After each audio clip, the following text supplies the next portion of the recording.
অর্থাৎ বৈবাহিক ধর্ষণ করে বাংলাদেশের ঘরে ঘরে স্বামী স্ত্রীদের সম্পর্কটাকে একটা নির্দিষ্ট সম্পর্কে এবং ঘরে ঘরে অশান্তির দাবানল দাঁড়িয়ে চলছে। আর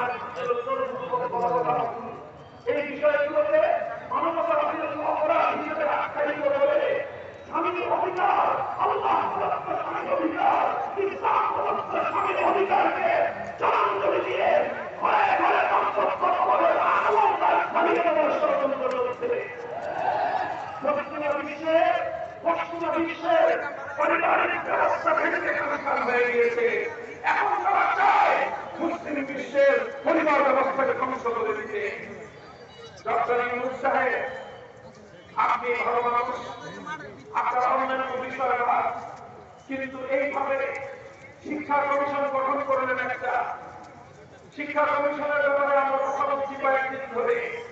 আমাদের স্বাভাবিক কথাগুলো মনে হচ্ছে আপনাদের কাছ দিয়ে ঢুকছে না।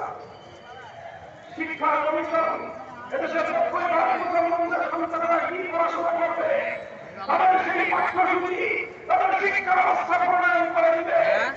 এই ধরনের কামরুল হাসান মামুন নামে এবং সালামের সমকামীদের প্রভাবকারী এই ধরনের কুলাঙ্গারদেরকে নিয়ে বাংলাদেশের শিক্ষা ব্যবস্থায় বাস্তবায়ন করার ষড়যন্ত্র হলে বাংলাদেশটায় আবার সরকার হবে।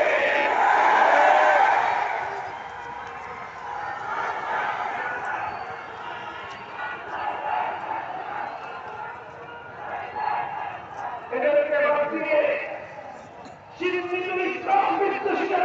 কমিশন থেকে বাদ দিতে হবে। এদেশের পরিচিত ইসলামী শিক্ষাবিদদেরকে নিয়ে নতুন করে শিক্ষা কমিশন গঠন করতে হবে।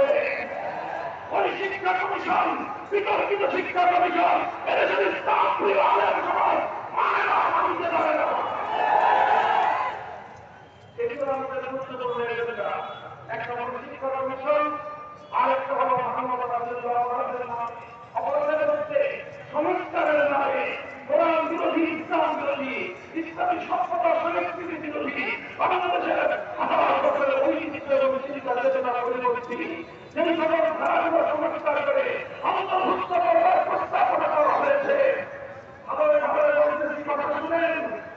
যদি এগুলো অন্তর্ভুক্ত করাই হয় শেষ পর্যন্ত, যদি এগুলোকে বাদ না দেওয়া হয়, এদেশের আলেম সমাজ জীবন মরণের কথা বলার সময় পাবে না। এদেশের ধর্মপ্রাণ মুসলমান যুদ্ধে ঝাঁপিয়ে পড়তে বাধ্য হবে। তার দায়িত্ব